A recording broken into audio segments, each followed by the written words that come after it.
Hello, Blenders, and welcome to episode number 96 of ReelBlend, a podcast that is ready for Skywalker to rise. The Golden Globe nominations have dropped, and we have plenty of reaction to who is there and who is not there. We're going to be reviewing a few movies that are opening in theaters this week, including more talk about Jumanji: The Next Level. I hope you guys have been enjoying the interviews that we brought back from Cabo San Lucas. This week, we have an interview that we were able to conduct with Sam Mendes, the director of 1917, which I am not able to, talk about the people we have on this show on a regular basis and process it, really, because I know you guys all know that the Tarantino is coming, but the fact that we were able to slip Sam Mendes in for an amazing film like 1917 before Quentin drops is amazing to me. So I keep saying us and we and all that. So let's get to official introductions for the guys. I'm going to start this week with my great friend Kevin McCarthy of Fox 5 in Washington, D.C. Kevin, how are you, sir? Hey, good to see you guys. And regarding to Jake's points about Star Wars, I'm rewatching them as well with my wife, and I watched Last Jedi again last night, and yeah, that did not hold up for me. Yeah. Come on. We can get into that, so but that movie is problematic. Did you do already 1, 2, 3, 4, 5, 6, 7, 8? We've been going all over the place with them. But there are lines in Jedi that I just cannot get over. Like there's one line where Poe goes, it starts with a "your mom" joke. Do you want me to hop in an X-wing and blow some stuff up? Like, dude, how do you know that people know what this world is? Like that's the problem with Jedi to me, is that it's aware that there's an audience watching it. But we can get into a whole thing on that later. We will. Our resident Star Wars fanatic, Jake Hamilton, who is going to be a mess of nostalgia tears and childhood dreams come Monday, when all four of us, Gabe is coming with us as well too, are going to be at the premiere of Star Wars: The Rise of Skywalker. Jake is with Fox 32 in Chicago. Hi, sir. Yeah, dude, this is my end game. You had your end game a little bit earlier this year. I think Kevin had his end game by getting 3 hours with Quentin Tarantino, and this is my end game. Oh, it's time. I'm ready. I'm ready for the ugly cry. Jake, you don't like Jedi either, so don't you gotta back me up there. No, I'm with you. No, I'm with you. Yeah. I'm with you. Before I get to the DC update, I do want to point out something that I noticed this morning. That Jake, what would you say? Well, you now say probably Empire, but you would say Road to Perdition is one of your top all-time movies forever, yeah, right? Unquestionably. And this forever. week, you got to meet Sam Mendes and tell him that, right? Essentially. Yes. Yep. Kevin, you say that Terminator 2, you have always said Terminator 2 is your favorite movie of all time. Yes. This year, you got to interview Linda Hamilton and Arnold Schwarzenegger for that movie, right? That's correct. I have said that Endgame has surpassed Die Hard as my favorite movie of all time, and earlier this year I got to interview the Russo brothers. Like, it's mind-blowing to me that all three of us were able to have opportunities to speak with the people responsible for the movies that shaped us, essentially. And I wanted to bring it up because it was when you posted your Mendes picture, Jake, that I was like, this year that we have had has been mind-blowing to me. Just incredible.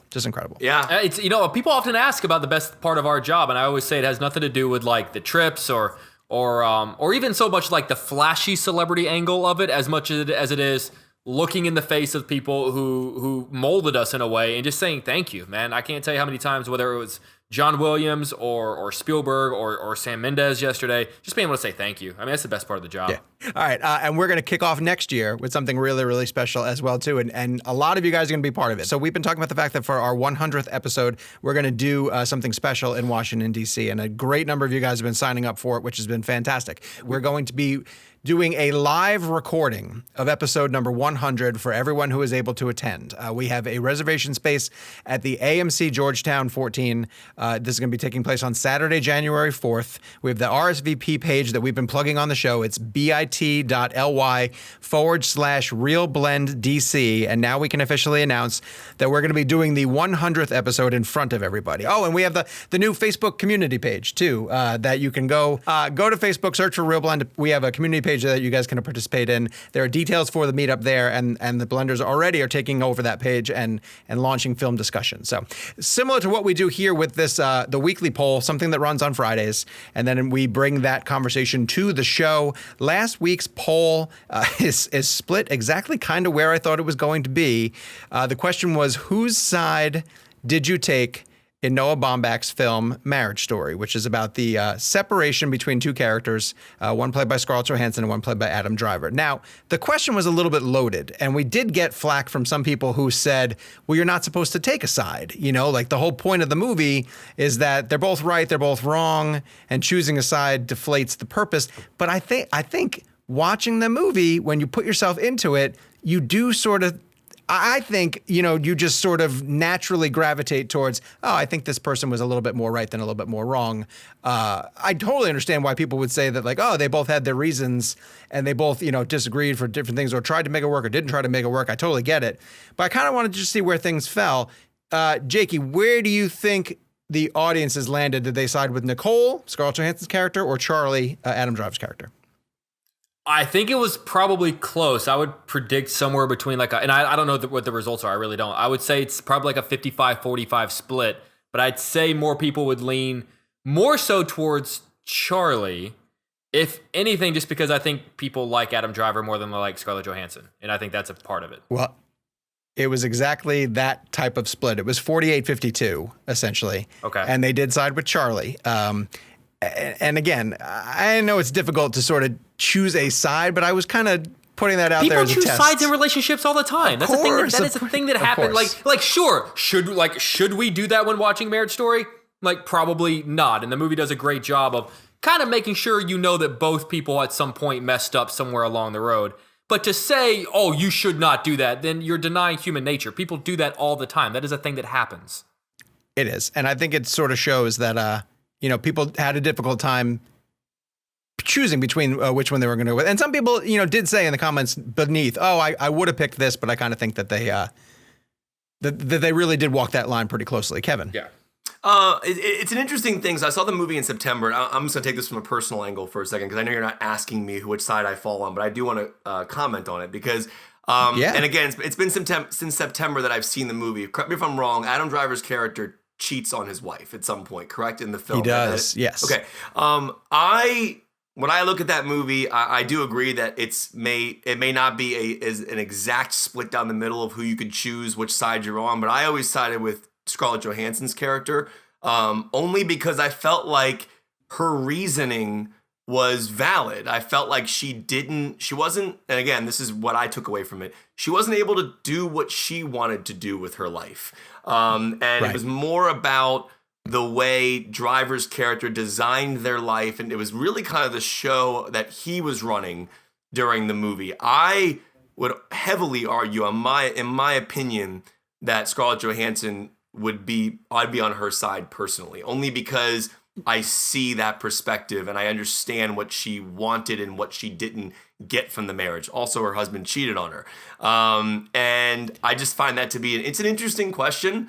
And I think there's that Laura Dern speech about marriage and God and is just incredible. And I think that moment, there's a lot of things in that film that really just kind of resonated as a married person, not saying that I'm going through similar situations that they are.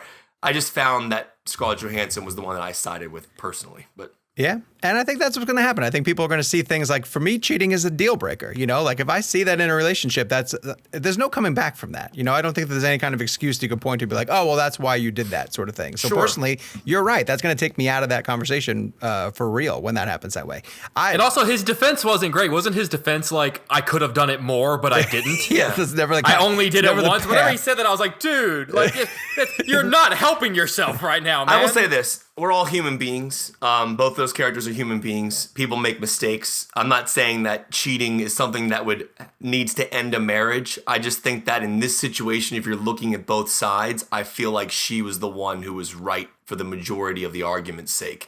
And I think that's an interesting thing to think about. I mean, I think the cheating thing was part of it, but I think at the end of the day, she was not able to be the person she wanted to be in that marriage. And I think that's why I ultimately would go with her. Yeah.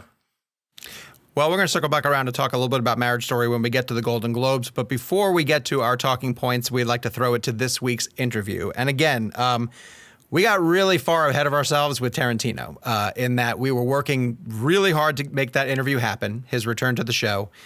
Then we got an awful lot of time with him. If anybody's been following us on our social media accounts, you'll know that we've been talking about the fact that Quentin gave us a lot of his time, and of which we're very, very thankful. And then what was really funny is while we were prepping for all this and while we've been figuring out how best to present the Quentin Tarantino interview, we were thrown the opportunity to interview Sam Mendes.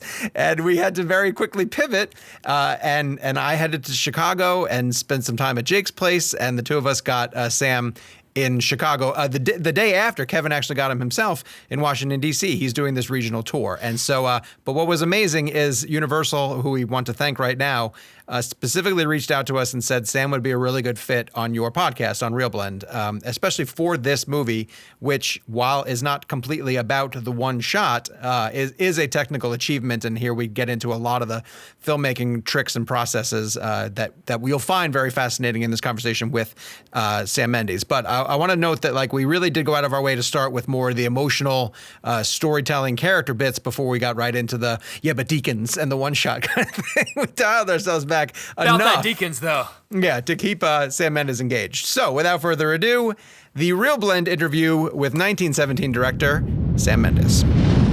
Guys, we are so happy to be joined by the director of 1917 and several other amazing films, Sam Mendes. Sam, thank you so much for joining us. It's a pleasure. We're in Chicago, where the film played last night. You're taking it all around. The film, I was able to see it twice. I've been lucky enough to see it twice. Great. Once on the big screen the way you intended. Once on my laptop on a screener, so I can sort of catch up with it again. The film plays in what I like to call this credible heroism or realistic heroism, in that there are obstacles that you face with your leads, but it's never, they're not insurmountable. You know, they're not obstacles that when you get to them, when they get to a challenge, it threatens to potentially take you out of the story. Can you talk just a bit about putting the journey together for your lead characters, and specifically for Schofield as he continues, but coming up with obstacles for them that would never be like too unrealistic that they might be like, oh, he might not be able to do this as a soldier? Yeah, I think he is they both are kind of accidental heroes, the sense in which they're representative, the two amongst 2 million, and I didn't want an audience at the beginning of the movie to feel like they were special, or I was trying to announce them as special. Mm-hmm. I think they're special in the way that any human being is special, capable of immense reserves of strength under duress and under extreme pressure. So, yes, I think they become heroes in a way during the course of the picture, although it did ask you to define what heroism means. And in terms of obstacles, well, weirdly, the moment that we find them in the war, this is the moment when the Germans have abandoned the lines and retreated to a new line, the Hindenburg line, which is 9 miles back from where these men are. And so where there are obstacles, it's nothing compared to getting over no man's land when under attack. Mm-hmm. So normally, I suppose, First World War movies are about stasis, people trapped in trenches, trapped, unable to go over the top. And if they do go over the top, probably going to their deaths. Mm. But here, there are moments in the movie when I think that they think the journey is going to be easy. Not easy exactly, but easier than they thought. Right. Those are all false dawns. But but there was a particular moment when one of them has to cross a bridge that's been blown across a canal. And we talked about that sequence, Roger Deakins, the cinematographer, and I, a lot, because I didn't want him to suddenly become James Bond. Right. I didn't want him to suddenly become someone who was capable of crazily brilliant, like an acrobat. Yeah, just an action star. Yeah, really. right. So how do you tell a story of, you turn the story so it catches the light in a different way. It doesn't seem to conform to action cliches or war movie cliches of things that you've seen, and yet test them to the limit. And I think it all comes down to details, I'm quite proud that the first two, as it were, action sequences of the movie, one involves a rat and the other involves a crashed plane, neither of which represent the danger as coming from the areas that you think is going to come from, you know? And that pleased me because in a way I was trying to create, you know, I mean, I don't know what a conventional war movie is, but this certainly isn't because it's not got much combat or bloodshed in it.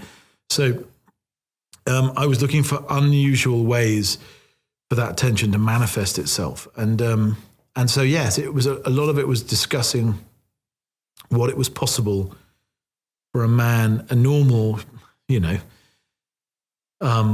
ostensibly unheroic foot soldier, what it was possible to credibly buy them doing. But I think also it's a movie that culminates in an act of extreme heroism and almost foolhardiness in a way. And you want to build to that moment and make it seem inevitable.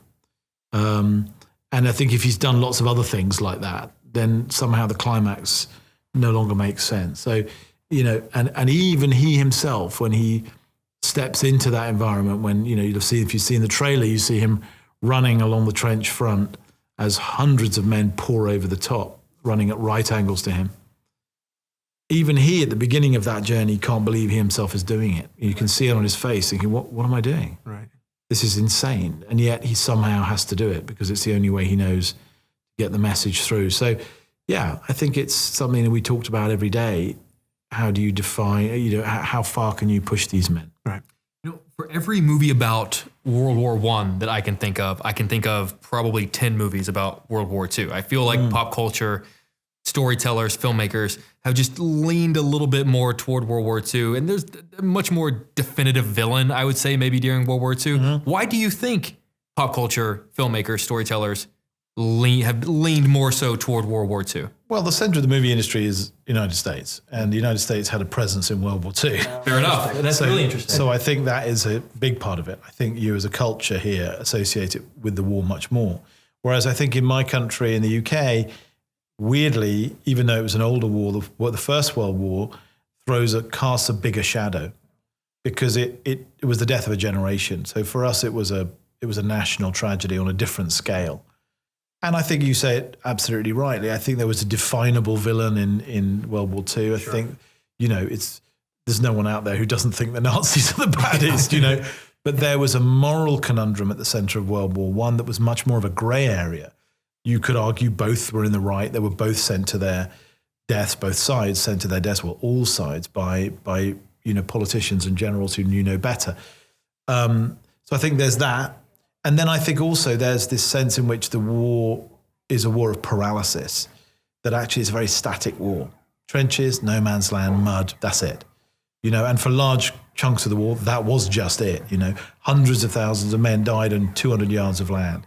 So very difficult to tell a arresting visual story, and movies are a visual medium, but also, you know, there's a danger of repetition in a standard World War I movie.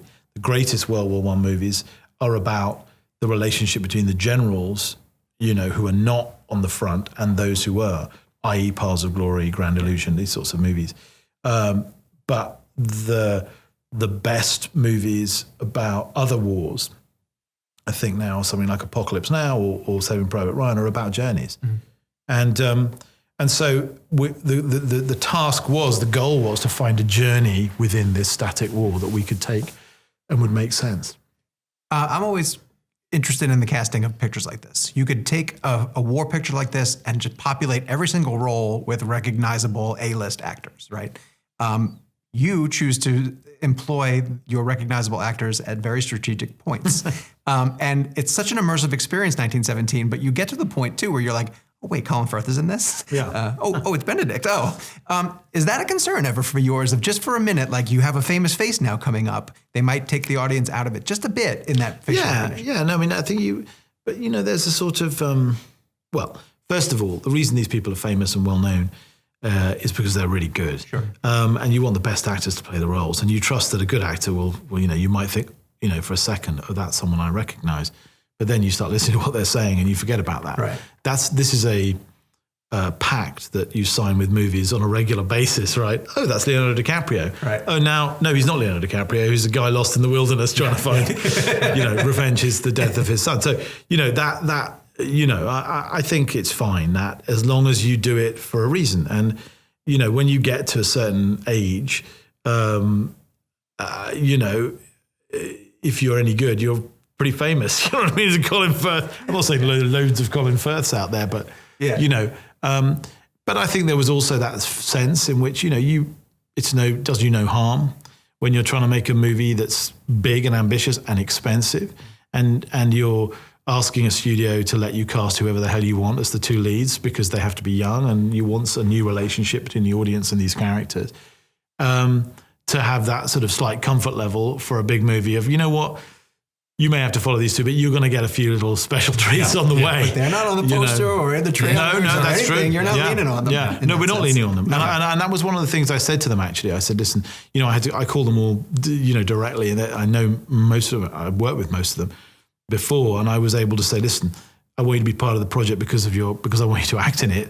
I don't want you to sell the movie. We're not going to put you on the poster. We're not going to ask you to do the junket, which is why I'm doing everything. But I mean, I think that's a big deal with these guys. I think now,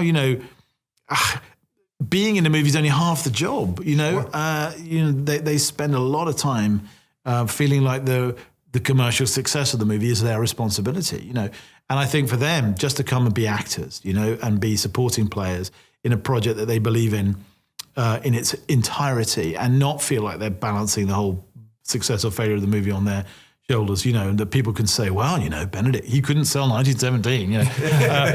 Nobody's going to blame Benedict if this movie isn't a commercial success. You know what I mean? Sure. So I think that's a big deal with these guys. I don't feel like they're having to carry the burden of it. And I had a real insight. I thought, I'm going to kind of do it.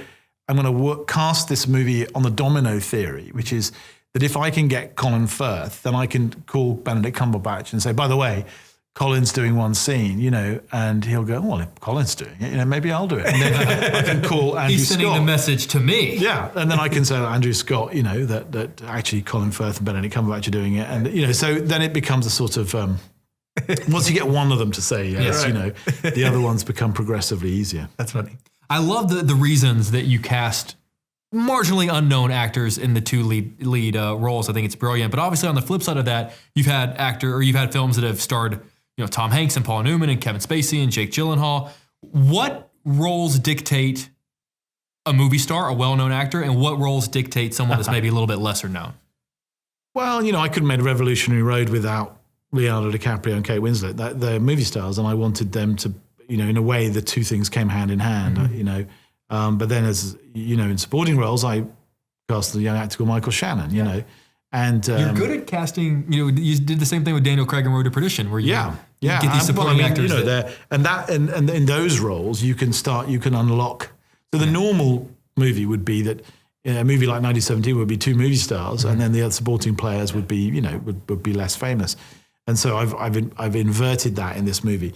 I think some movies need movie stars in order to persuade audiences to go and see them. And then, but of course, when I did American Beauty, Kevin Spacey and Annette Bening were not considered movie stars. They were, there was a certain pressure from the studio in those days to cast people who were more box office than them. They had not proved themselves as leading actors. So it depends, with the benefit of hindsight, it looks like, they're giant stars and they, won Oscars and what have you. But at the time, that wasn't the case. So sometimes you're very aware, that Road to Perdition was a good example. When you've got Tom Hanks and Paul Newman, you can afford to cast a couple of unknowns called Jude Law and Daniel Craig. So now it seems like we're loaded with stars. Even, but again, Tyler has gone on to do great things. He has, yeah. And there's other people, Jennifer Jason Leigh, Stanley Tucci. It's a great cast. So, and not to mention an array of brilliant local Chicago actors. I noticed, I read a wonderful review of the Tracy Letts play at Steppenwolf the other day with Ian Barford in the lead role, who, was in the movie. So I like to think I made him as well. I think it's, but I think less and less movies are, I think one of the, side effects of the rise of Marvel and the superhero movie and franchise films has been that, and you don't need me to tell you that movie stars are worth less now than they were maybe 10 years ago. They can't traditionally open movies in the way they used to be able to. You do get, movies like, I don't know, The Mummy, for example, with Tom Cruise and Russell Crowe, and huge stars, giant stars, but they don't open the movie in the way that they're expected to, and that wouldn't have happened, I think, 10 years ago. So it is an unusual time, but it also, in some ways, frees you up as a director. I think 10 years ago, there would have been more pressure on me to cast 2 stars in these roles, right?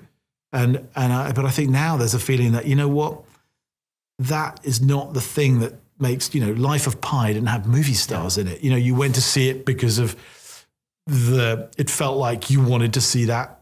Everyone was telling you could see it in the cinema, go and see it in the cinema. So, you feel like, well, Dunkirk, for example, look, it had lots of people in it who you've seen before, from Harry Styles to Ken Branagh and Mark Rylance, but you weren't going to see a Harry Styles movie. You were going to see Dunkirk. And I think that it weirdly has unlocked the possibility of making these big movies without movie stars in ways that perhaps a while ago wouldn't have been possible. Fascinating to see the industry evolve that way. I'll bring it back to 1917. Both times that I was able to see it, there's a moment we get to, and I'm paraphrasing the line, but Andrew Scott, when he essentially gives him the flare gun and he says, would you be so kind just to throw it back to us, essentially. When they start shooting it. And I laugh each time. And each time it reminds me, oh, wait, I can laugh during this movie. I think the you are allowed. Yeah, there's a push to this movie that it's super intense, it's immersive, but it's funny also. Can you talk about how you employed humor at different points? Well, there's not a great deal of it. There's a lot of mordant black humor, kind of, and people on the edge who, which is a very British thing, I think, as well, are just, making jokes in the darkest. The darkest of the dark. There are. I mean, they're human beings, and they're also struggling to keep their spirits up in almost impossible situation. But I was very conscious, along with Christy, to construct very specific personalities that they met along the way. There are authority figures, there are cynics, there are those that they can trust and those that they can't. And it's such a present tense movie. You have to judge these characters very fast. Even people with tiny roles towards the end, that he meets Schofield, is rushing to meet the captain at one point. And when he finally gets there, he finds a big man, played by Justin Edwards, in floods of tears, just utterly lost. And he doesn't really say anything. And seconds later, he's gone. And to me, trying to give definition to every role is the important thing. So some deal with it with humor, some can't deal with it at all, some deal with it by brazening it out, bravado, bullying, and some, like Mark Strong's character, represent a kind of calm in the middle, a sort of wisdom, which for Schofield, when at the point where he meets Mark Strong's character, Captain Smith, it changes the entire course of the movie. So yeah, I mean, I think we work very hard to give each one definition. Jumping to the long shots and your work with Roger Deakins, I read a lot of interviews before you and I sat down, and it seems like everyone seems to be, a lot of people are asking you what you've learned from other directors who have attempted this. We look at Alfred Hitchcock and Rope, but I'm curious, what did you and Roger accomplish in 1917 that the next guy who tries this should be learning from you? Oh, the next guy, okay. I would say, make sure you get a lot of sleep before you start the whole process because you'll have some sleepless nights. I think that it's unlike any film because I think that the way the camera works is very particular in this movie. Studying Birdman, for example, Birdman is a much more dreamlike construction that takes place over several days, and even though it's one shot, it's a sort of piece of magic realism in a way. It also exists in the same, kind of circular motion going through the same rooms over and over again in that environment backstage and on stage. Whereas this moves forward, and I think that I would say that you have to you have to construct your own language to do with the relationship between camera and actor. And sometimes when you find that and it suits the material, I'm thinking of something like Son of Saul, for example, you can find something remarkable. That's a very, very subjective piece of filmmaking in which pretty much everything that is beyond our central figure is out of focus. It's a very shallow depth of field, and that sense of threat and horror of what's going on just out of your peripheral vision is very palpable in that movie. And that's a very, very developed, but you can't apply that to every film, I think it has to be integral to the material. I would hesitate to try this on another piece of material. You can't apply it randomly to sort of, so it has to make sense. So I think it has to match your material. Could you imagine a Bond movie with it? Well, I did try in the first reel of Spectre. That it opened with an 8-minute shot, and I wanted to do the whole opening sequence as one, but I got to the point where I thought the best way to tell this story is to cut after about 8 minutes, and I think that taught me that if I was to do a whole movie like this, if I ever got to that place again, I would take a step back and rewrite and restructure it. So I never felt that. Because I never wanted to be there on the day thinking, damn, this would be so much better if I could just edit. Right. And I never did on this, but it was partly because we rehearsed so long and I wrote that into the script. Okay. I want to talk about teaching your actors that it's okay to mess up and just keep going. Because you've spoken about sort of these happy accidents where, if you trip and you fall down, it's fine. We don't have to stop and start back. Just keep going. That's life. Was that something you really had to drill in at first? Did these actors kind of want to keep it perfect every time? Yeah, that sometimes you say it's okay to fuck up and keep going, but sometimes it's like, no, cut. That's a big fuck up. You can't do that. So, it's about degree. I a couple of times I shouted, keep going, keep going.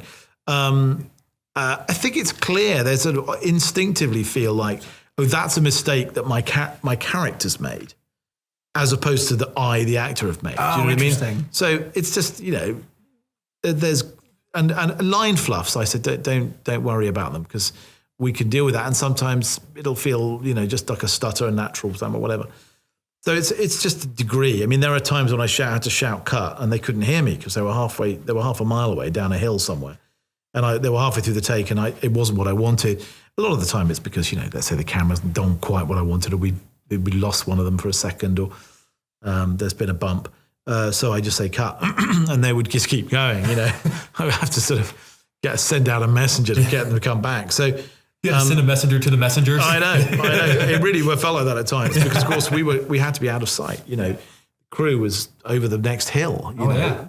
And we had a lot of aerials just to maintain radio contact with camera and sound.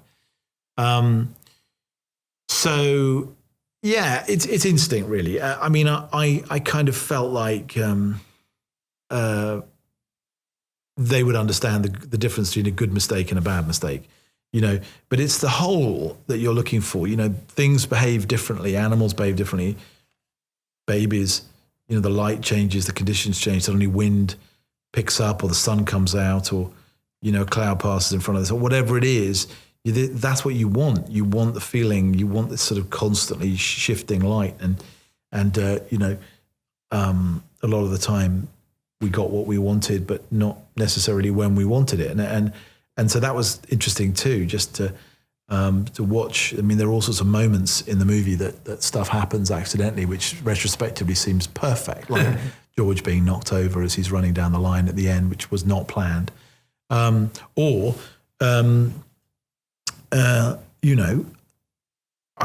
remember saying ideally to Roger, I said, look at the ideally as he sits down against the tree at the end of the movie, the sun comes out. And he said, well, I can do a lot of things, but I can't organise the sun to come out. And guess what? The sun came out. So, that sort of thing you just... I credit Roger for that. So he can do it. Yeah. Well, I did say, Roger, you said you can do it, but I think you've got a hotline. And maybe he is God. Yeah. It would make a lot of sense. It would, For a lot of people, I think he represents that. All right, I'm going to shift to the Bond franchise very quickly because I'm just curious, having done 2 back-to-back, the first time in a long time that someone has done that, if you're going to be able to enjoy No Time to Kill as a fan, knowing how that sausage is made. Called No Time to Die. Oh, No Time to Die. No Time to Die. But I prefer to call it No Time to Diet. because that's how I felt during the Bond franchise. Am I going to be able to enjoy it? Absolutely. Yeah. No, totally. I think doing this movie is, I think if I hadn't done another movie, it would be weird, not that I wanted to do it, but that it would seem very odd that, there it was, this thing. But I've gone so far into another world, and so immersed in it, that to me, it just seems like I can't wait. I'm going to be there. I'll be there at the premiere, and it's my friends, and, I'm proud of a lot of them, and I cast a lot of them. I mean, when I look at the trailer, and there's Léa Seydoux, Christoph Waltz, Ralph Fiennes, Naomi Harris, Ben Whishaw. Cast all of them, So it's a little bit like, my bunch, So I feel possessive and very supportive of them. So yeah, I'm certainly. Have you asked them for details, or do you want to know nothing? No. Of the story, no. I don't want to know. I want to be completely a virgin when it comes to this movie. That's awesome. Good. I'm glad you get that. Last question for me. I know we're heading into the Oscar season, and this is obviously something you've been through before, and by no means are we trying to name drop or anything, but we had Quentin Tarantino on the show a few days ago. Did you? And he told us something really interesting, which was we were talking to him about Pulp Fiction losing to Forrest Gump during the 94, 95 Oscars. And he said that he was glad that he lost the big ones earlier in his career because he doesn't know what kind of impact that would have had on him moving forward. He did actually win an Oscar for Pulp Fiction. Well, he won screenplay, but obviously lost picture and director. Yeah. You won picture and director for American Beauty very early, 20 years, the 20th anniversary. Yes. What does winning that early in your career, how did that affect you moving forward? Gosh, it's difficult to say because I don't know how it would have been otherwise because I've only lived one life. I didn't live the sliding doors version where I didn't win the Oscar and then I could spend the next 20 years saying I'm so glad I didn't win the Oscar. Right. It was slightly surreal. I mean, you got to be honest. There was an element. I mean, you never want to seem ungrateful, and of course I was very thrilled on one level, but on another level it seemed absurd. And that year particularly, it was an incredible year for movies. It was the year of Magnolia and Fight Club and Three Kings and Being John Malkovich and The Insider and Sixth Sense. I mean, there were movies by Scorsese and Altman and Lynch, and these are my heroes, And then they give the Oscar to me, you know what I'm saying? With those guys in the auditorium, it seemed preposterous on one level. And I felt like, okay, I'm going to have to sort of go back and treat it. I always said I would treat it like a bank loan that I'd pay off over a number of years. And, I was really determined to do two things. One, to carry on working in the theatre, and two, to keep pushing and trying out different styles of ways of making movies. So I cashed in my chips a bit by making Road to Perdition, which was, a pretty bleak movie with some big movie stars in which all of them died, which I wouldn't be allowed to do anymore. And I've tried to continue experimenting ever since. I'm not Quentin. Quentin writes his own material, and until now, I haven't really done that. And Quentin is also a brilliant writer, which is something that's often forgotten. And so for me, I suppose it gave me immense freedom, and I can only be grateful for that. We are grateful for you joining us on this podcast. Thank you very much. Oh, we hit you with a few questions you haven't heard. Yeah, that was a very good, very, very good one. So thank you, guys. Oh, of course. Thank you very much. Really. All right, take care. Thanks for chatting. And now you're done. Yeah. I was only joking. I wasn't. No. That's why I'm here. I said it at the beginning, but I want to repeat our thanks and appreciation to Universal Studios for seeking us out, for bringing Sam Mendes to us, for recognizing that he would be a really good guest on the podcast 1917. This is a film that I think all three of us would say you absolutely have to see on the big screen if you have any interest in seeing it whatsoever. It is a full-blown cinematic experience. And it's just it was fun prepping for the Mendes interview because of the titles that he has on his resume. Obviously, you heard in the conversation, Jake talking a lot about Road to Perdition. But when you talk about a guy who started with American Beauty, has 2 Bond films underneath his belt, I mean, it's an amazing filmography. He name dropped Revolutionary Road in the middle of that, and he was like, I could have made that without Kate Winslet and Leonardo DiCaprio. And I was like, the name drops. Stop it, Sam. What are you doing to us? Also, one movie that I don't often super think about, but and he didn't bring it up in the conversation, Jarhead. Yeah. Jarhead, also Away We Go. Yeah. I love Away We Go, too, with Away We Go, and Maya Rudolph. It's a really good film. Maya Rudolph, Yeah, Sean, you mentioned that they were in D.C. I just wanted to mention a couple of things that I learned from them briefly that I thought was interesting. The writer the co-writer Yeah. of the film, which I found interesting. When I interviewed Sam Mendes and the cast and the writer as well, we talked about this idea of the script and did the script contain the stitches? So if you're not familiar, for our audience, stitching, obviously this is a movie that's shot and edited to look like one shot, very Birdman style, rope style, Hitchcock style. But the script did not have the stitches where the actual edits would take place. And this, I found it interesting. They had a 45-page script in addition to the actual screenplay. That was the shootings that had the stitches in it. So there was a separate 45-page, and then the writer. I asked the writer about the scene when George McKay. Is it George McKee? Someone told me how to pronounce his name. I'm sorry, I'm botching that. I think Mackay. Mackay. You're right. That scene when George Mackay is doing the famous run from the trailer where the 1917 logo pops up. That scene is 4 pages in a script. That scene alone is 4 pages. And I found it just extremely fascinating that the stitches were done in a way where Mendes just did not want the film to come off as a gimmick. And that was one of the fascinating things about the story is because you have this balance where you're telling a film in one shot, but you don't want the audience to think about the one shot. But it is a really cool technical achievement by Roger Deakins. And I just found these things fascinating. Also, Dean Charles Chapman, I don't know if you guys, I did not know this until he told me this, so this was news to me. I guess this is already out there.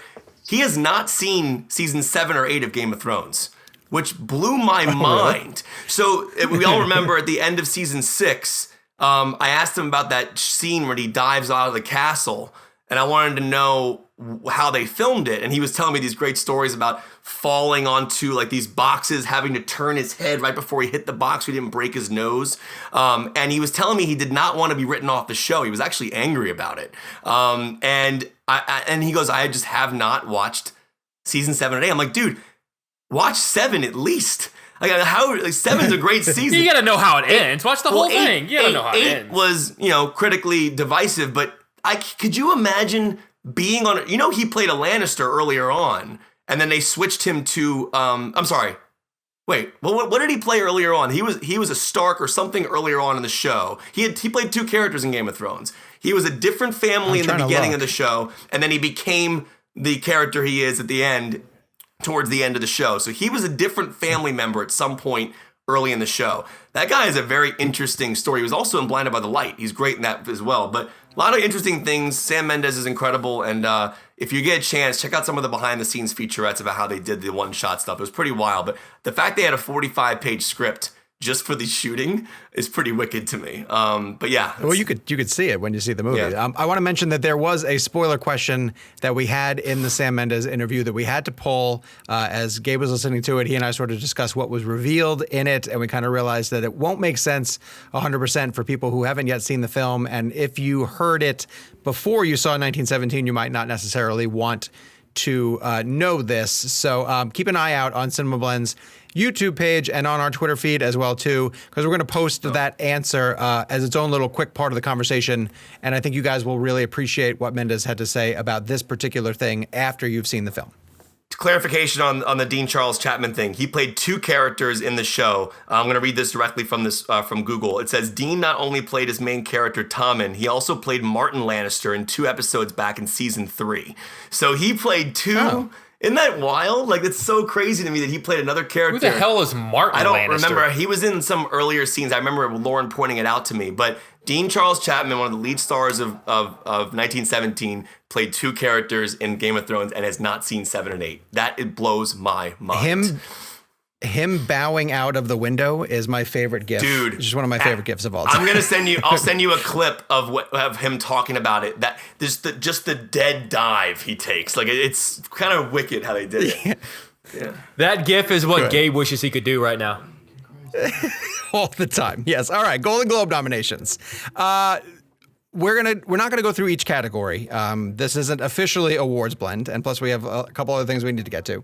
But we have a couple of major topics that we want to bring up about the Golden Globe nominations as we get closer to the awards, the Oscars season, and the Oscar nominations, and how this spectacular year in film is going to try to shake out. And one thing we keep talking about is that no matter what, because the Oscars outside of Best Picture are limited to 5 nominations per category, there's going to be a lot of talented people on the outside looking in when the Oscar nominations are revealed. There's too much goodness this year, which is, again, a little staggering to me in that if you go back and listen to episodes from the early part of this year, we were all struggling to even put together what might be a potential top 10.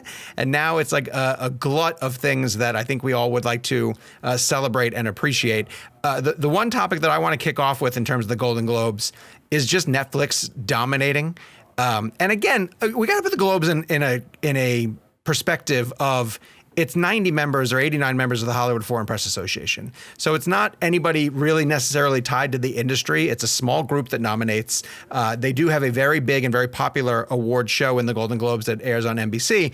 But they get credit for being one of the earliest indicators of who is in the race and who is out of the race. And we do pay a fair amount of attention to it. And I bring up Netflix sort of dominating by getting a lot of nominations for The Irishman, for Marriage Story, for getting nominations for Dolomite, is that last year, if you guys can remember, Roma was their big player, and we were still trying to figure out, like, how is the streaming giant going to fare against the big studios in the spending for the Oscar race and getting recognition for their movies? Are people going to pay attention to the screeners? Are they going to go out and see some of these movies in theaters? And just from one year to the next, you now have a ton of Netflix movies just dominating, and that really caught me by surprise. I thought Netflix would do good. I didn't think they were going to do this good with the Globes. I just don't understand why the Golden Globes don't open their show with, welcome to whatever year this is for the Golden Globes. We are the show that nominated The Tourist for whatever picture category they put that in. I mean, like, I just find this... Because then the Oscars would have to start their show as, welcome to the Oscars. We gave Green Book Best Picture last year. Yeah, that's a little bit different because Green Book's actually a really good movie. I don't think it's Best Picture, but Taurus was a train wreck. It was awful, and like the idea. That's why I always look at these Globe nominations and I'm just like, while I agree with some of them, I just find it fascinating and laughable that films enter comedy. I know studios pick that as well, but I just find it to be really interesting that Once Upon a Time in Hollywood is a comedy musical, even though I know Quentin Tarantino would agree with that category, but I just find that interesting. Okay, so then let me put it to some of our two next topics that we're going to bring up. Kevin, do you think that it's important then that Greta Gerwig, for instance, like we wanted to mention the fact that she didn't necessarily get into, or she didn't get into the Best Director category, and people would be quick to call it like a snub, but what you're kind of saying, and I do agree to a certain extent, is that that might not actually matter, right? You mean with the Globes are interesting because I say they don't matter, and like it's the same thing with the Oscars. Sometimes like we get upset about the decisions that are made with these award shows. Sure. I tune in every year. I get excited. My wife and I have a party at our house for just us. We dress up and we watch all these shows. I love award season. That's why we started this show initially as an awards podcast. Yep. Greta Gerwig is an interesting situation because this year is arguably one of the greatest years of cinema I've ever seen. And I think you guys would both agree with that. It's been an incredible year for cinema. You can only choose 5. And I think Greta Gerwig did a phenomenal job with her film, Little Women, which shot on film. It looks amazing cinematography-wise. It is a very, very amazing, well-done film. It's incredible confidence for a second feature. Like, I'm blown away by that sort of second feature. Yeah. But her getting snubbed is an interesting question. Like, it comes down to a lot of questions of how they were nominated, how films were pitched. I mean, I just think in general, I don't know. It's an interesting question. I would like to have seen her in there, but there's just so many great films this year. It's hard to choose. Sometimes an early snub works in a movie's favor, in an Argo Ben Affleck kind of way.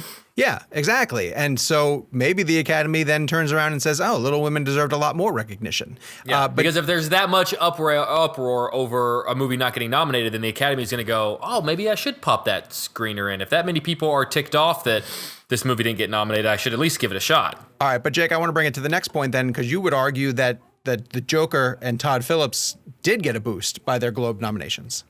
It's weird. I think we're all on Twitter, obviously, and we all kind of subscribe to what is referred to as film Twitter. And there is this like weird backlash I feel like happening with Joker, where a majority of critics I follow and seem to like and respect their opinions it seems like all of a sudden hate Joker. Like Joker is the movie to hate right now. That's the cool I like thing to Joker. do. I like Joker a lot.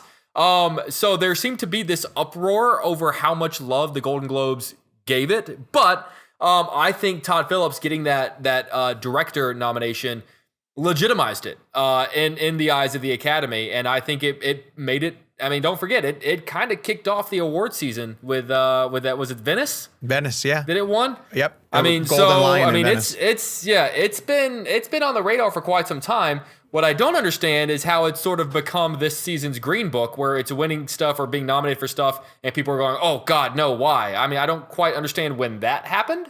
But because I'm a big fan of Joker. I think the Golden Globes really pushed forward Joker in a big bad way. Well, in a weird way, Joker was actually very critically divisive, strangely enough. Like it has a rather low rating on Rotten Tomatoes, considering the type of film it is. I think it's below 70%, I believe.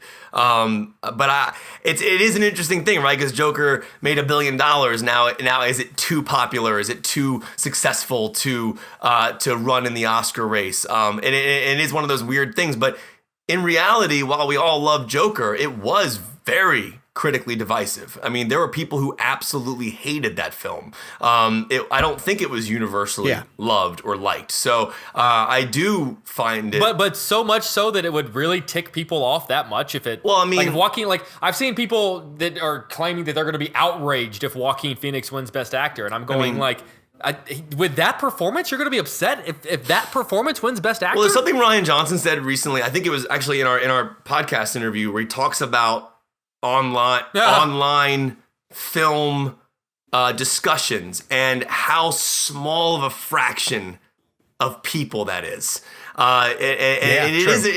Here's the weird thing about social media, and we can all agree with this. We look at social media all day long because that's part of our jobs.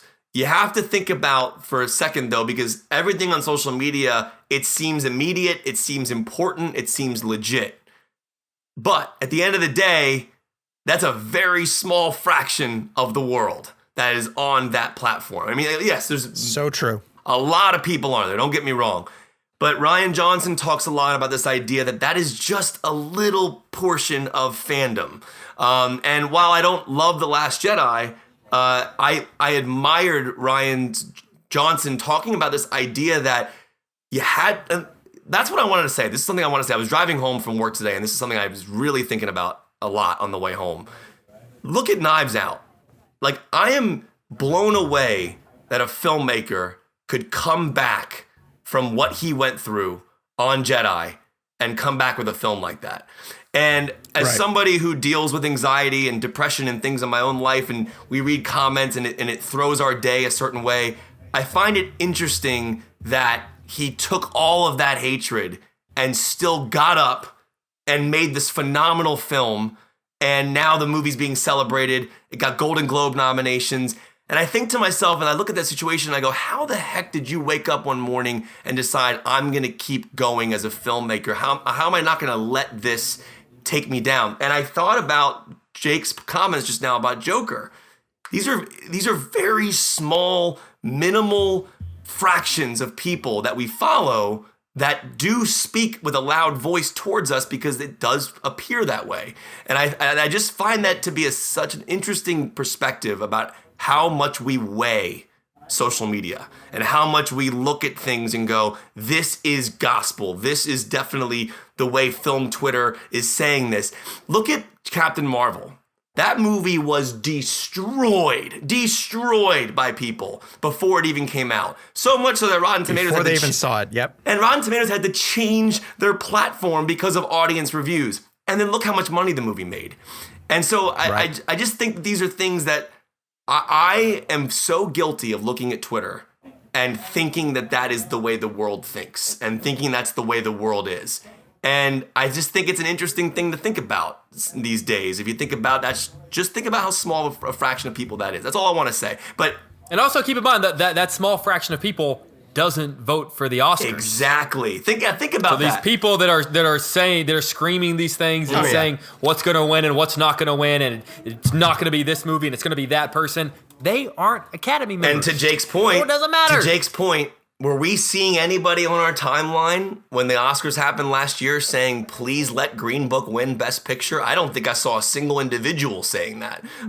And maybe people might have predicted it, but nobody was screaming its praises for Best Picture. So that's the weird part about life sometimes is you step off that platform.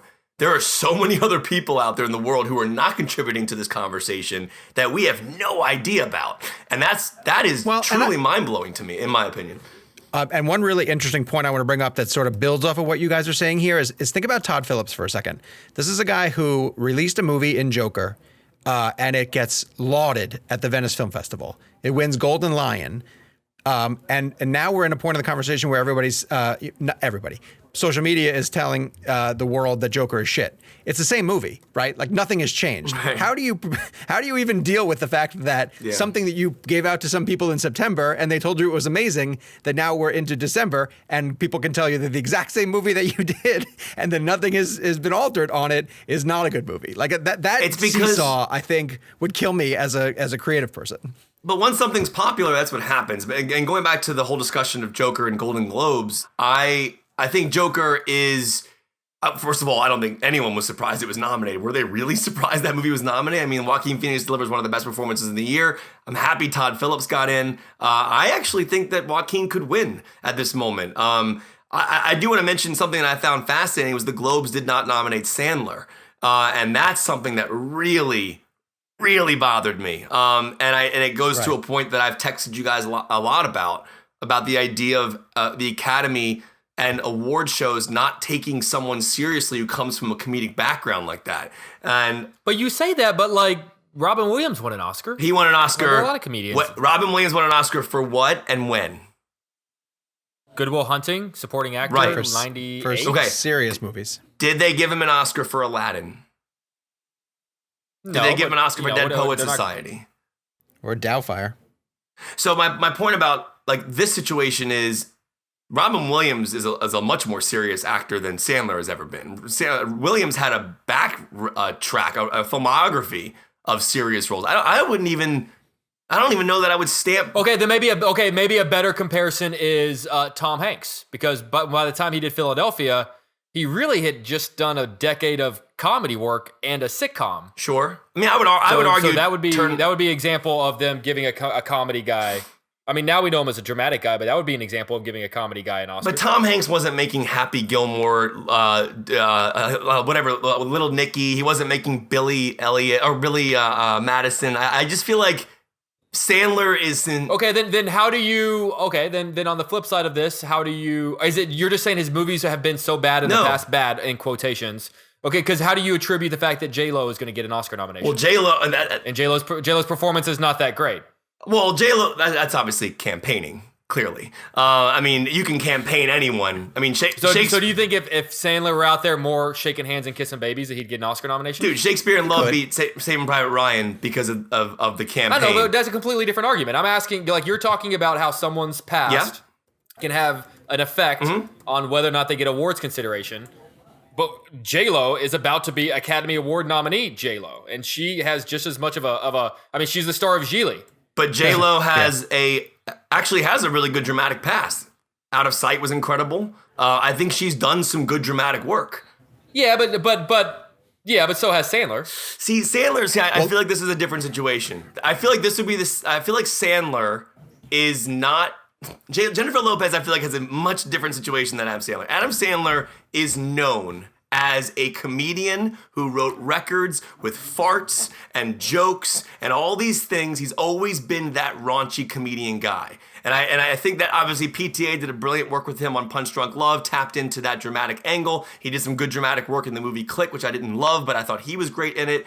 But I do think at the end of the day, Adam Sandler may be not considered because of the level of comedy and the amount of comedy he did over the years. But is it just possible? Is it just possible? And you know how much I love Adam Sandler in Uncut Gems, and I do think he deserves a nomination. But is it just possible that it's 2019 and he didn't make the top 5? No, I think like we have said the last 6 months how good this year is, and that there are so many great performances that aren't, and I know that you think Okay, he's top 5. I want you to give but me- I think just because he doesn't get nominated doesn't mean it's a group of people going, he made Happy Gilmore, therefore we cannot nominate I want you him. to give me, right now, off the top of your head, Yes. 5 performances this year that are better than Adam Sandler's in the leading category. No, Well, here's the deal, is I'm that asking your like, opinion. I could asking do your it, opinion. but you're going to disagree No, with me. I'm actually asking for you to tell me 5 leading performances that are better than Adam Sandler. Go. I think Joaquin is better. Okay. I think Leo is better. Okay. I think Taron Egerton is better. Okay. I think Adam Driver's better. And I Okay. think De Niro's better. And then De Niro. Okay. Well, that's your opinion. So And you the think thing those... is, yeah, and by no means am I going, oh, I'm not putting Adam Sandler on that list because he made Happy Gilmore and Billy Madison. It's just that, I'm sorry, I think that there are a couple that are better than him. And I think it's to straight up say he didn't get a nomination because of this, I think is a little short-sighted.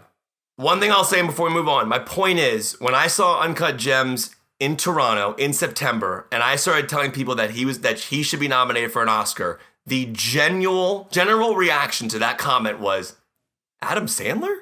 Happy Gilmore? Yeah. Billy Madison? And this goes into the same range as, and you guys make fun of me for it, I still think Jeff Daniels deserved an Oscar for his bathroom scene in Dumb and Dumber. But because it's fart jokes, people will not give comedy the same level of adoration that they give drama, even though comedy is harder than drama. At the end of the day, I do think Comedy is harder than drama, but fart jokes are easy. See, I disagree with you. If you actually put an actor on a toilet like Jeff Daniels, who is not a comedic actor, he plays that part amazingly. Last thing I'll say in 2 sentences, Sandler is, in my opinion, being looked down upon by the majority of voting because of his past films. I genuinely think that, and I don't think people are allowing people to take him seriously because of all the movies he's made that have been comedic throughout his career, in my personal opinion.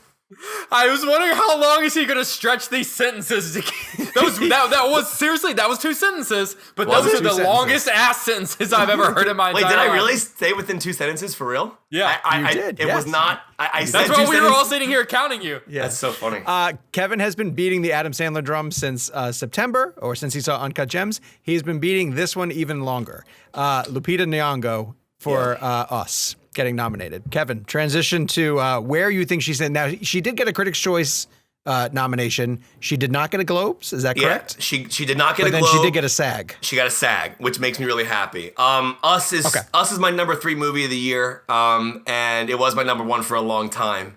I think I've seen Hollywood now 8 times since I last talked to you guys. It's been 2 more, and that movie's my number 1. But Lupita Nyong'o's performance in Us is truly one of the greatest performances I've seen in years, and I just really want her to get recognition. And that SAG nomination made me so happy because I feel like now she genuinely has a chance just to get nominated. She's already won before, but I want the Oscars nominations to come out, and I want to see her name with the title Us. I know Peele won't get in. I know the movie won't get in. I get that, but she deserves a nomination. And I think she deserves to win. And in a year where we're saying like director is stacked, actor stacked, actress is not. You know, there's some good performances in there, but it's a little bit open for just about anybody to come in and make a late surge. And I don't think you're that far-fetched if Lupita gets in that people can start making the case of just like watch the performance, you know, because it is an incredible performance. And also, I think, you know, when it comes to the movie itself, I mean, everyone it seems like her biggest competition right now is Renee Zellweger and Judi.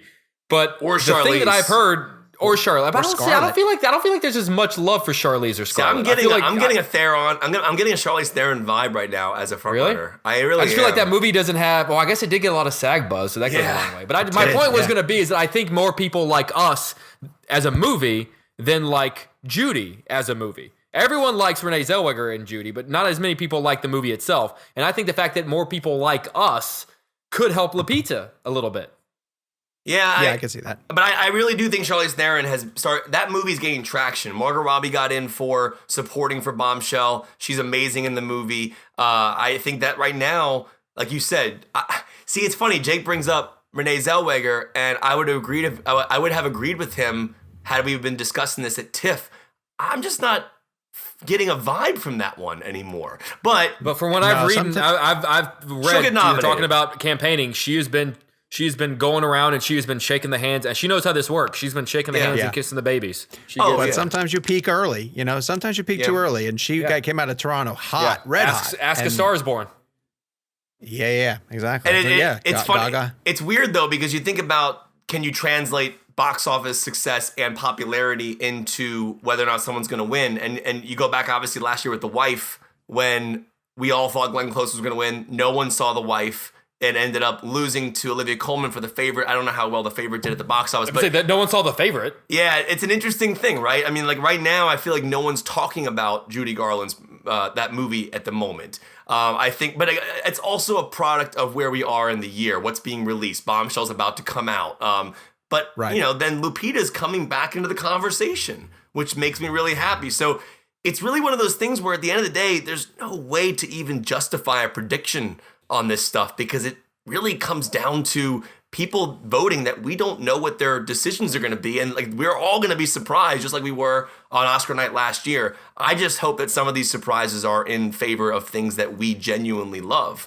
And I just really would love to see Lupita Nyong'o walk away with that Oscar. I just don't think it'll happen, but it'd be amazing. Here's what I'll tell you. She's my vote for BFCA. 100%. No Is question. she really? Yeah. Oh, yeah, she's my vote. I mean, is there a better female performance this year by an actress? It's one of my favorite performances, period. Actor, actress, supporting, non-supporting lead, whatever. Yeah, she's so good. My champion along those lines is Taryn. I would love to see Taryn get in. And I know that category is so ridiculous. He got a SAG, and that goes a long way. That goes a long way. He did. I love. In that weekend, he got Critics' Choice and he got SAG, and I think he got Globes too. But again, they have a musical category. for a musical. Yeah. Yeah. So that's We disagree pretty on that film. You don't like Taryn in that, or you don't like the film? I like him in the movie. I don't love the film. I had issues with the tone of that movie in regards to. I think it did not know what it wanted to be in regards to a musical or a non-musical. And I think that, in my opinion, with Rocket Man, I think it just broke into song in the most random places that just took me out of the film. That's another time. It's weird because I feel like Bohemian Rhapsody didn't know what it wanted to be, like a good movie or total shit. Oh, I see. I thought Rhapsody. So it split the difference. Oh man, I think Bohemian Rhapsody is so far beyond that movie. But yeah, anyways. You think Bohemian Rhapsody is better than Rocket? I think we discussed this. It's actually not even close in my book. You're absolutely right. It's not even close. You are 100% correct. Bohemian's like way up top, and Rocket Man's like one of the most forgettable musicals I've seen in a long time. No offense, Kevin. You are one of the sweetest men I've ever met in my life. But I'm gonna pull a Bohemian. If you die before me, I'm gonna pull a Bohemian Rhapsody and make a movie about how much of an asshole you were, and that's gonna be people's memory of you, because that's exactly what they did with Freddie Mercury. I cannot remember a time I felt that a ReelBlend brother of mine has been wrong. It has been this wrong. It's almost like me telling you guys how much I hate Lord of the Rings. Well, come on, Jake. Is it worse than I'm saying Bohemian Rhapsody is better than Rocket Man, or Sean saying that Forrest Gump is one of the worst movies ever made? Which one of those is worse? I think you're both just total Might idiots. be the worst.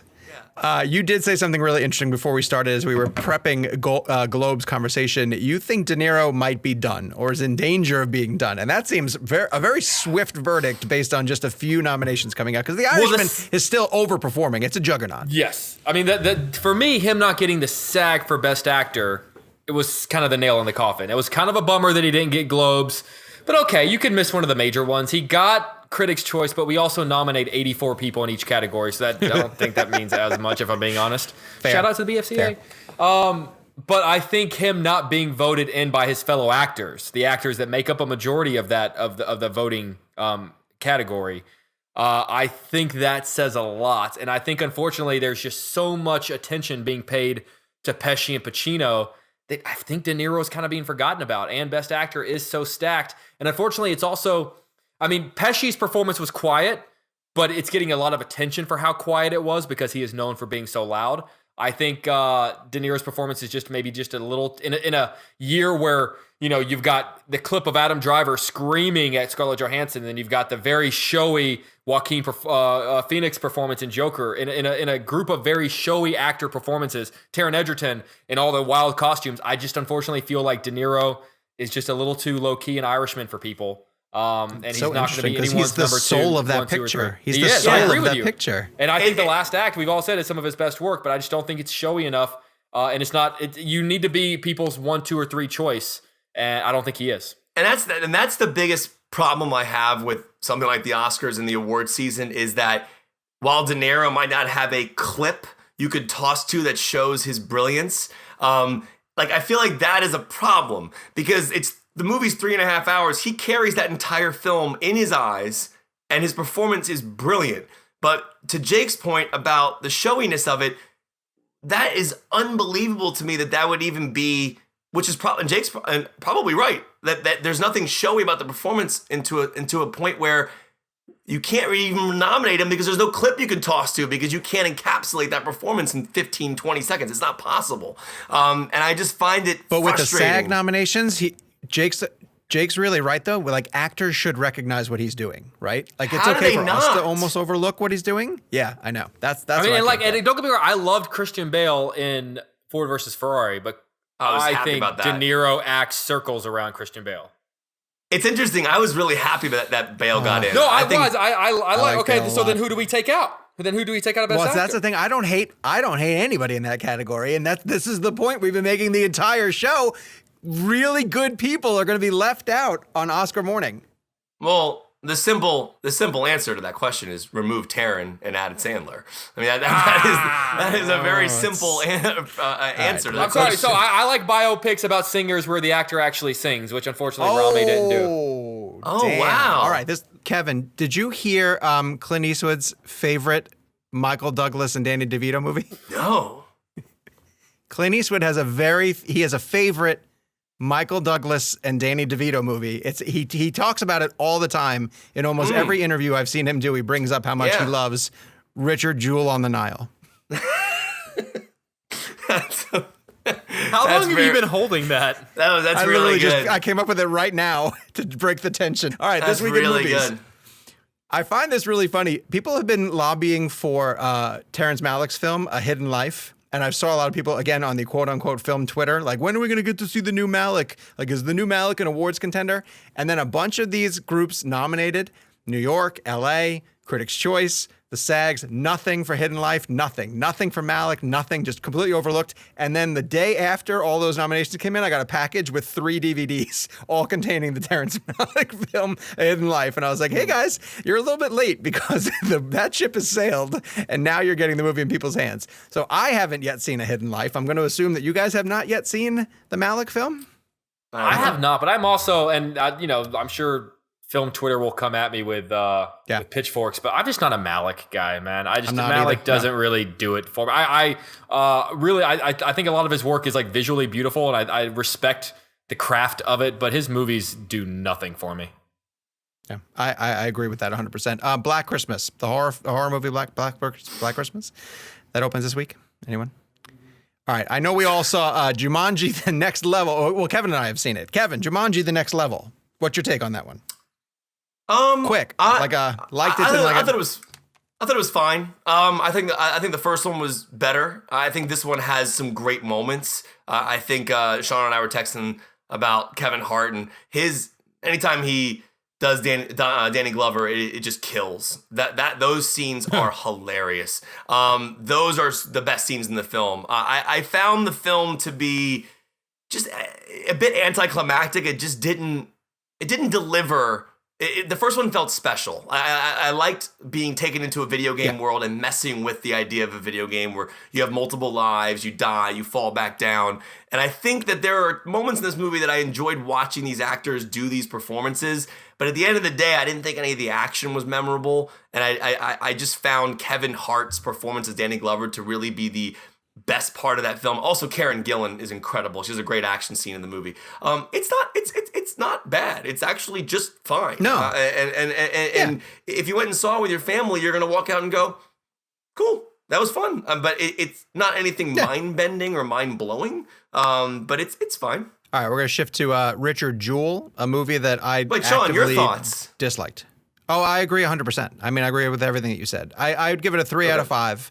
Same. It was funny. Same. Like I sat next to Kevin when we watched this for the junket screening, and we were just pointing out jokes that didn't land. It's just unfortunate. Like there's just a few jokes There's throughout so many that don't like land. when they happen, we turned to each other and we were just like, "Is that how that scene just ended?" Like it just kind of ends on a bad joke. But you're 100% right that the Kevin Hart, Danny Glover joke is never not funny. Like that thing is consistent all the way through.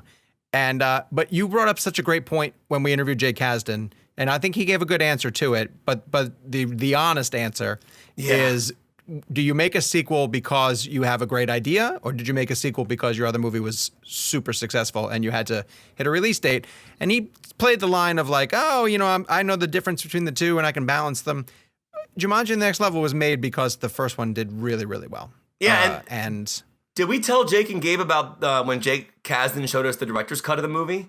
And anytime those jokes didn't land, they would cut to video footage of Jake's angry face about our puns randomly in the middle of this film. It was very weird. Like it was just this random shot of Jake's disappointed face every 2 seconds. But the director's cut, I'm excited to see it. The whole bloody affair. I'm looking forward to that.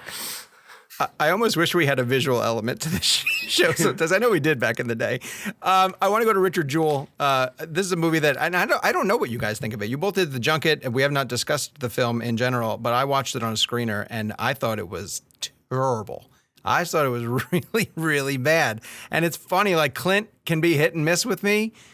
It kept rubbing me the wrong way how cheap and inexpensive it looked. Like some things would knock me out of it, where Digital. he would have these scenes would be, probably, but even just this, like they'd have a scene set at Olympic Park and it was supposed to be a live music scene, and they would cut to the crowd and it looked like Clint got about 35 extras to stand together and pretend that they were cheering on some country singer.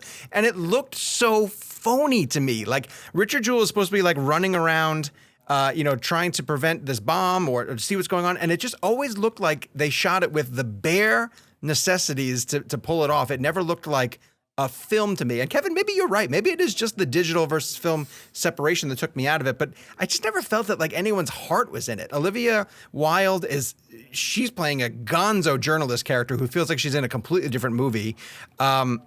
Someone said this to me today about this movie. I thought they kind of nailed it. It felt like the entire movie was happening to Richard Jewell, but he had nothing necessarily to do in his own movie. And I think that's a pretty fair assessment. It didn't work for me at all. I would say skip it, but you guys might disagree. It's middle of the road, Eastwood, for me. It's about as subtle as a sledgehammer. Eastwood has never really been one for subtlety. And when he has a point that he wants to get across, he's basically it's basically, he's 2 scenes away from the character stopping what he's doing and looking in the camera going, do you get what I'm saying? Like, do you get the point that I'm trying to make? I think that some of the performances in the movie are actually really strong. I thought Paul Walter Hauser, I get your point that, Sean, that was an interesting point, but I do think his performance as Richard Jewell is really strong. I think Kathy Bates is really strong. I think Sam Rockwell is really strong. I'm not quite sure why Hollywood hasn't quite figured out what to do with John Hamm yet. I don't understand why he keeps getting these sort of secondary characters and where 90% of them are FBI agents. Olivia Wilde's character is problematic for a whole lot of reasons. There are things I like about it, and there are a lot of things I didn't like about it. I still, honestly, I liked The Mule better. Oh, I did too. When we're talking recent Eastwood movies. I actually liked Richard Jewell on the second half more than the first half. To Sean's point, the first half doesn't look cinematic, really. But the second half, once we are dealing with Richard Jewell as the prime suspect, that's where I really kind of locked into the film. I could not believe, and you guys, like, one of the things that blew my mind is a lot of that stuff really happened. Like, they threw him in interrogation rooms like that, and it blew me away, like how much he was being bullied. And I thought that Paul Walter Hauser carried that emotion so well. There's a great moment in the film where up until a certain point, we think that he doesn't understand people are making fun of him. And at one point, he literally explains to Sam Rockwell's character, "Oh no, I know what he's saying. I know what John Hamm is saying when he's saying that." And I thought that was a really pivotal moment in the film and the storytelling for me, that this character for the first half, we don't really understand.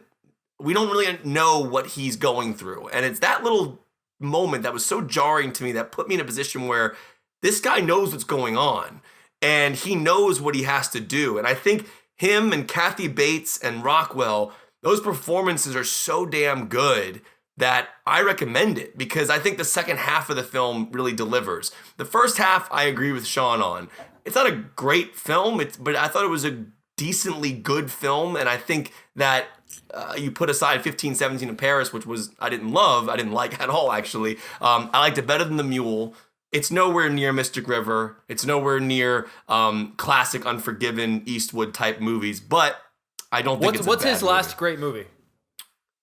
Letters from Iwo Jima? Great movie, I think. Yeah, great movie. The last great movie he made. Mystic River. What was? I think $1 Million Baby. I like $1 Million Baby a lot. So I think $1 Million Baby is extremely manipulative. I find that movie to be. That's fair. Jake, you're with me on that? With you. I just I'm found with that you. film to be like Jake said a point. Who said the point about like looking to the audience and going, "Get it?" Like, that was Jake, right? That's That's how I felt in $1 Million Baby. Every 5 seconds. Why do you hate Morgan Freeman, Kevin? I love Morgan Freeman. I just don't love $1 Million Baby. All right, let's get to the last two movies that are opening this week. Uncut Gems, we have raved about. If you've been listening to the podcast at all recently, you know that we are saying go see it. So I want to spend just a minute or two on Bombshell because it's heading into a packed marketplace. It recently picked up the SAG nomination. It does have, in my opinion, some really strong performances, but to me, it's one of those films. So it's about the Fox News scandal. It's about Roger Ailes. It's about the case that was brought up against him by Gretchen Carlson. And the cast obviously includes Charlize Theron, who we just mentioned is getting a lot of awards attention, Nicole Kidman, Margot Robbie, John Lithgow playing Ailes. It feels, and we get one of these almost every year. It's a movie that rushes to tell an important story that's contemporary, and in its rush to get there, might miss out on telling either the complete picture or really figuring out which way it should have gone. From this perspective, I almost thought going into it was Gretchen Carlson's story, and then it shifted to Megyn Kelly's story, and then Margot Robbie's story got a little bit overlooked because of that. And I almost just wonder if the screenplay needed a few more passes. It's not a bad movie by any stretch, and I was moved by a lot of it. Some of it's really, really powerful, but I also felt like it was a movie that probably could have picked a lane a little bit stronger. So I ended up just kind of appreciating the performances in it and not sure that I'm going to remember the movie itself, in a year or two from now. Like someone will bring up, oh, remember the Fox News movie that they made? And I'll be like, yeah, right. What was that movie called? Who was in that movie? And I'll kind of, sort of blank on it. But that's how it hit me. So while I can definitely understand why people are curious of checking out the performances, it almost feels like this is one you can wait for streaming potentially. Maybe see it on one of the cable channels when it comes back around. All right, let's get to this week's BlendGame because it is a major topic, and I think we're going to want to spend time explaining our picks. So we've been going through the decades, started with the 60s, worked our way through 70s, 80s, 90s, obviously, and now we are up to the 2000s. And so a lot of people played along on social media with 2000s Blend, and we're going to give you guys our picks, starting with Mr. Jake Hamilton. Jake, I'm going your first? favorite movie of the 2000s is?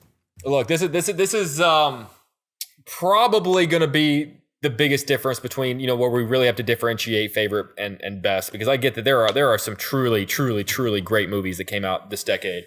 But none more so that I love or have had as much of an impact on me. And there couldn't be a more perfect episode to pick this particular movie. But for me, it's going to be Road to Perdition. I think it is just, for me, probably the quintessential father-son movie. It's my favorite Tom Hanks movie of all time. I think it's one of the most beautifully shot films in existence, honestly. I'm not being hyperbolic. I really think Conrad Hall's work is some of the most beautiful work that's ever been put to film. I think Thomas Newman's score is incredible. And just this almost Shakespearean, tragedy, Greek tragedy maybe, this Greek tragedy of fathers and sons, and how we're the struggle of sons wanting to live up to who our fathers think we are, and but then on the flip side of that, fathers not wanting their sons to become them. I just think it takes just this and it turns the city that I now live in into this like really kind of mythical world It's just a beautiful movie that has haunted me since the day I saw it in the summer of 2002. And I've loved it every day since. It's one of my favorite movie posters of all time. There's a great poster of Tom Hanks, and he's half hidden in the rain. Like the brim of his hat kind of hides his face in shadow, and the rain's coming down, and he's got on one hand, he's got his son by the arm, and the other hand, you just see peeking out from his trench coat, you see the tip end of a machine gun, and the rain's coming down, and it just says, "Pray for Michael Sullivan." And I just think that's one of the most freaking chill-inducing posters. Everything about Road to Perdition, the double entendre of Perdition being the town that they're trying to get to, but also meaning hell. Everything about that movie just astounds me. It astounds me. It's stuck with me. It kills me. It's Mendes' best movie. Masterpiece. I've only seen that film once. Dude, only seen it once. If you get the chance, really, it's incredible. Watch it again, man. And I do. I would love to. Yeah. Kevin, did you know that Mendes wanted to shoot that black and white? And no, Conrad Hall wanted to shoot it black and white, and Mendes said no. I didn't know that. That's interesting. Yeah. I mean, I remember hearing a similar story about Frank Darabont in The Mist. I never heard about it in regards to Road to Perdition. No. Yeah. Which is funny because Mendes went to Deakins about the one shot thing for 1917, and Deakins was like, "Nah, man, I don't want to do that." And then he had to kind of talk Deakins into it. I just wanted to say I was so happy that you got time to spend with Sam, multiple times, but really to get in depth and tell him how much that movie means to you. Again, I could now put it because I've got sound from Mendes, Tom Hanks, Daniel Craig, Jude Law, and Stanley Tucci about Road to Perdition. So I actually thought about putting together a Road to Perdition package with all the different sounds that I've gotten from different actors over the years. Why haven't we changed the name of our show this week to ReelBlend? I'm actually wondering why we haven't done that. This show should be called that. In all honesty, I'm not even joking. This episode should be called ReelBlend, whatever the number we're on, and then he's our guest. That's perfect. It's such a better joke than what I used at the top of the show. I just want to clip that and move it right back up to the top. Kevin, you are next. 2000s blend. Yeah, this is an interesting. I was texting Gabe earlier. I'm in between two films. I'm gonna give my pick, but the other film that was in contention was Children of Men, because I think Children of Men was. I'm cheating by giving that, but I wanted to just mention that because in the decade of the 2000s. I want to give a backup too. But the only reason I bring that up is because in the decade of the 2000s, I went and saw that movie at AMC Georgetown.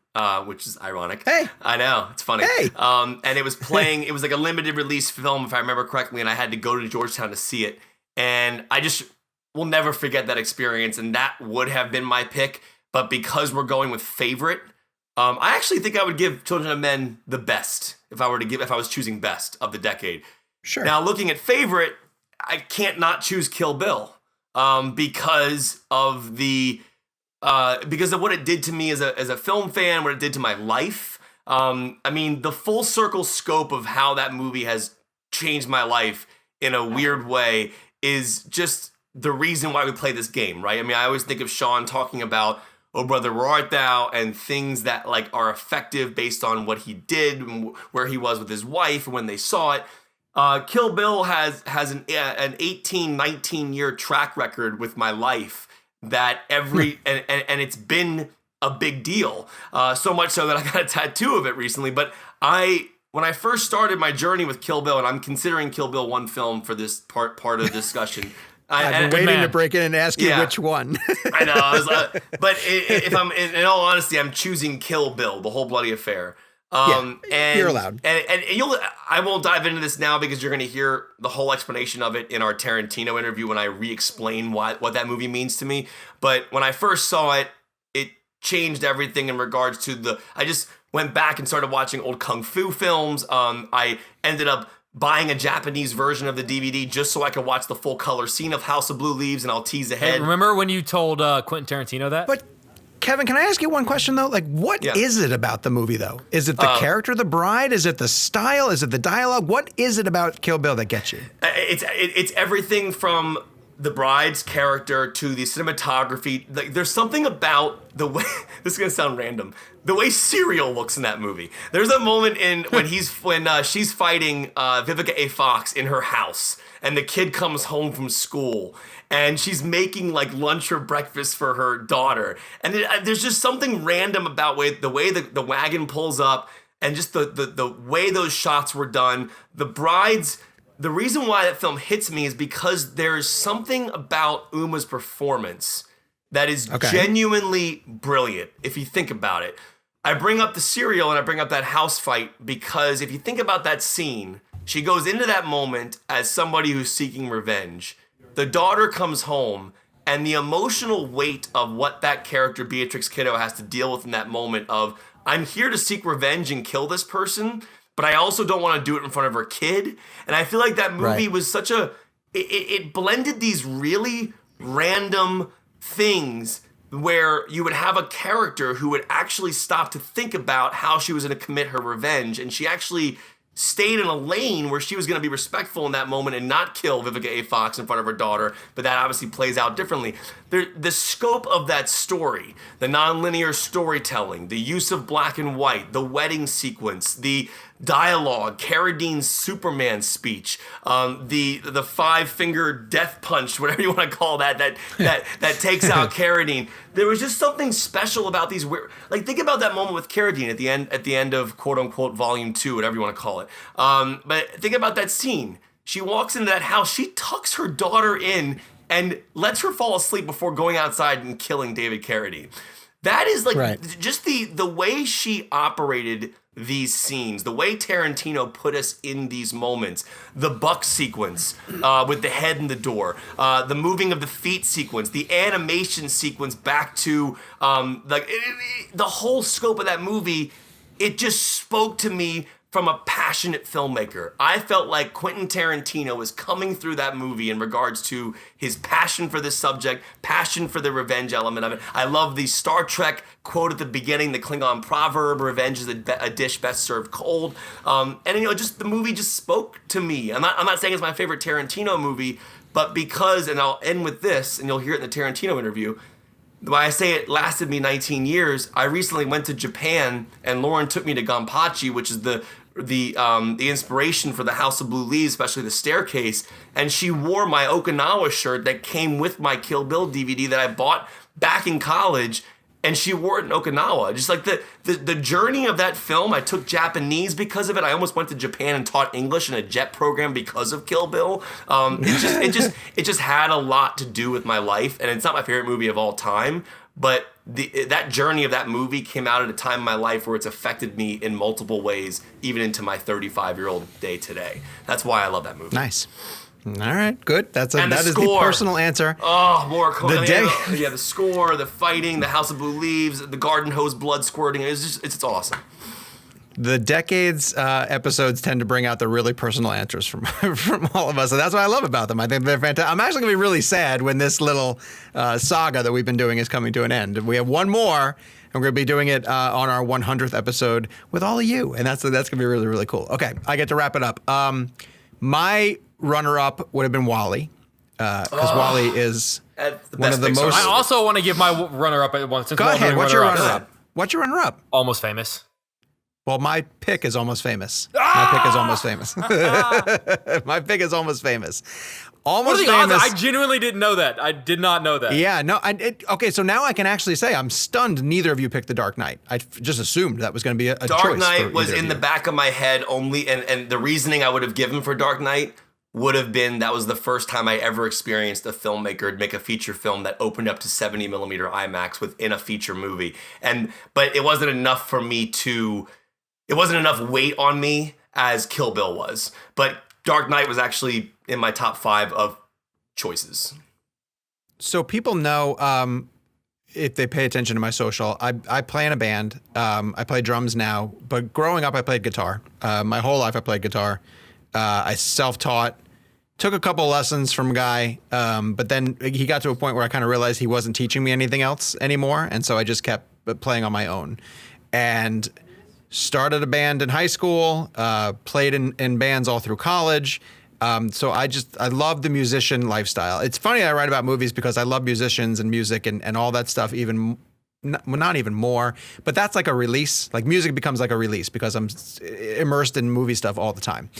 When I went to go see Almost Famous, I had already been in love with Cameron Crowe. Like Cameron Crowe was one of those people who was putting together a filmography by the time we got to Almost Famous that was like, holy cow, this guy's gonna be one of the greats, right? He's coming off of Jerry Maguire, Singles, Say Anything, just seemed to be this next version of screenwriter and director who was going to be forging a path that was going to be unlike anything we ever seen. And here he was going to make a rock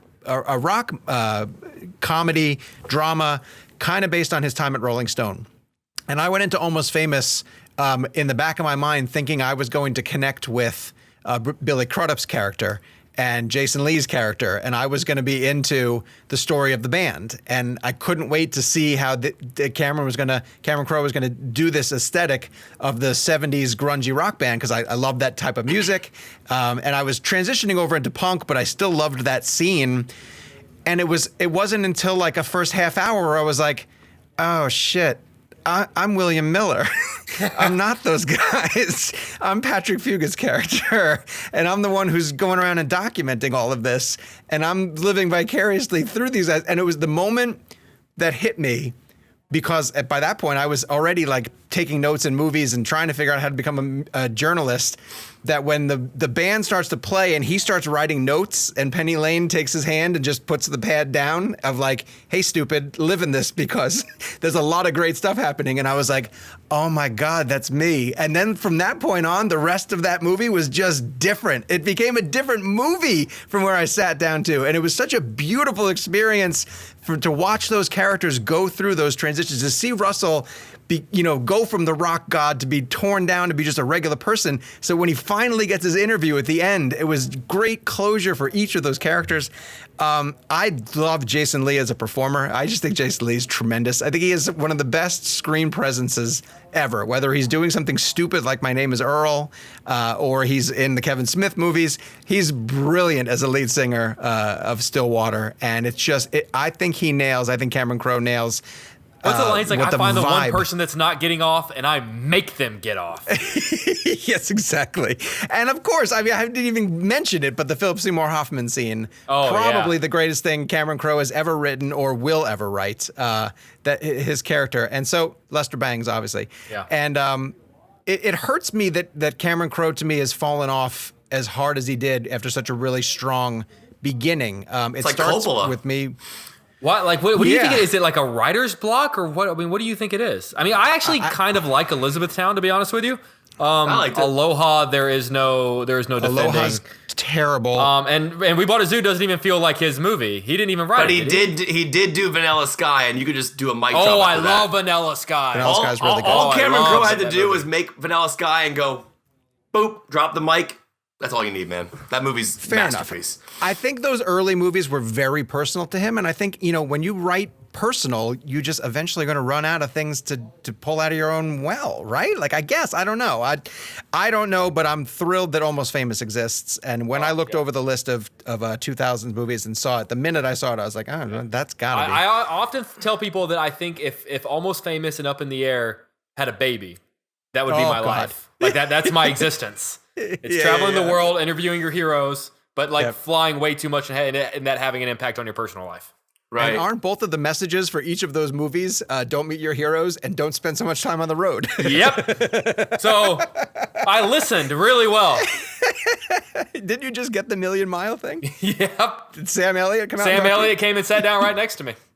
Was Hey, Sean. Yes. This is actually not a joke. I actually have a genuine question for you. You were talking about the movie and the music and the film, and I have a really guilty pleasure with a film that I love, and I was curious, based on your thoughts on Almost Famous, while nowhere near as good as Almost Famous, what your thoughts were on Mark Wahlberg's and Rockstar. I love it. I love that movie. It's so that movie. Dude, stand I love up the and ending shout. of that movie. Stand up. Remember that movie is actually awesome. And he doesn't do his own singing, by the way, in that one, clearly. The first time he goes into the booth to audition for them is a great scene. Remember when he goes on stage in that one? Yeah, I if you haven't seen Rockstar, just want to put that out there as an underrated movie. I love that film.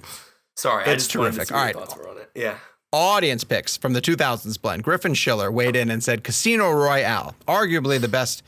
Is it better than Skyfall? That's a good question. I'm not sure. It's not better than Skyfall. Kelly Ray chose Shaun of the Dead, the fantastic Edgar Wright comedy. JJ McKay chose, jeez, it's been late. The words are hard. Chooses 500 Days of Summer, a movie that you guys lavished praise on recently. And Asim chose A Punch Drunk Love, more love for Adam Sandler and his work with Paul Thomas Anderson. Again, thank you all for participating. Oh, dear Lord in heaven, I just saw what the next blend game is going to be. All right, boys. For next week, well, it won't be next week, though. It'll be the week following. For the next time that we do the blend game, in honor of Tom Hooper's cats, we are playing hashtag Judi Dench blend. So bring your favorite Judi Dench film to the blend game. Jake's face. I cannot say what Jake just said quietly underneath his breath, but we will be ready to honor Dame Judi Dench with hashtag Judi Dench blend on the next show. And the pick might be cats. We don't know. We haven't seen it yet. We're looking forward to seeing it. Reviews. Let's get to reviews from this week. J Nelly66 wrote us a review that I think was on the Apple iTunes that said, "Great find. Keeps me invested every week. I stumbled across this podcast when Avengers Endgame premiered. I first listened to their spoiler-free episode, and then I saw the movie and continued to refresh the ReelBlend page multiple times per day until the spoiler-filled episode was released, and I have been hooked ever since." That's going to go down as, the Russo brothers one is going to go down as one of my greatest conversations ever. I have always been... Hope you two had a wonderful time doing that. I've always been a huge fan of movies. I can spend an entire day watching movies and never get tired or bored, and I especially like looking behind the scenes to see how they are made. This podcast is a perfect blend of the two. 3 hosts and a quote-unquote producer who genuinely love movies and love discussing them, and also go behind the scenes with the high-profile actors and directors who create these films to ask the non-traditional questions that make a fan like me want to hear about. I'm so happy to have found the ReelBlend podcast. It truly makes my daily commutes easier, especially since they are almost at 100 episodes to go back to, and would recommend to... especially since there are almost 100 episodes to go back to, and would recommend to anyone who enjoys watching movies, which is pretty much everybody. Also, don't know if you guys didn't realize, but you will be doing 2000s blend soon. Hey, we did it this episode. And then in January 2020, you can officially do 2010s blend. Hey, we're going to do that during the live episode. Love you guys. Keep the content. Love the content. Keep it coming. Dunkirk with all exclamation points. Oh my God. You guys will now have heard in this Sam Mendes interview, Sam Mendes, that he says Dunkirk in 2 different ways. Jake, did you hear it? Whenever he said that, I kind of wanted to look at you and be like, he said Dunkirk. He said Dunkirk, and he said it. Kevin, he said it this way, Dunkirk, which I thought was just the best. It had that amazing. Which is how we need to start saying it from now on. Now I'm able to cast people in Dunkirk, and I was like, oh, yes, do that again and again. I will plug the DC meetup again, Saturday, January 4th. The details again go to bit.ly/ReelBlendDC. It's filling up. Now you guys know it's going to be a live show. We're recording the 100th episode. Then we're going to be doing a meet and greet at a neighborhood location that are part of the details on the page. You can also go to social media and follow the boys at Jake's Takes, at Kevin McCarthy TV, at Sean_O'Connell, and the page for the show at ReelBlend. We also have a Facebook community page that you guys can go and join and have film conversations with all of your favorite members of the Blenders family, which is only going to grow when we get to episode 100. So next week's episode will be the Quentin Tarantino interview in full. We simply cannot sit on it anymore. We want to get it out to you guys as quickly as possible. So we're going to record that. We're going to post it, and you guys will be able to listen to the entirety, the whole bloody affair next week. Yes, Kevin? Sean, I was just curious, during your Sam Mendes discussion, yes. Did he happen to bring up his favorite movie, his favorite actor from actor? Oh, I'm like really botching this. What the fuck are you saying, dude? This one has a lot of layers. Let me say it now since I messed it up. Jesus. Sam Mendes's favorite actor who is the father of an actor who was in Ant-Man. Oh, all right. I got it. It's Michael Douglas.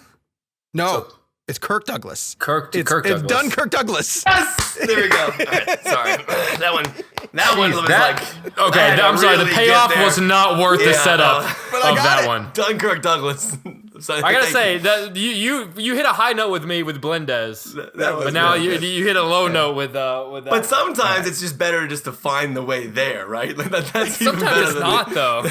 All right. We'll be back next week with the full Quentin Tarantino. And until then, Dunkirk Dunkirk. Douglas. Dunkirk. Dunkirk Douglas. Dunkirk Douglas.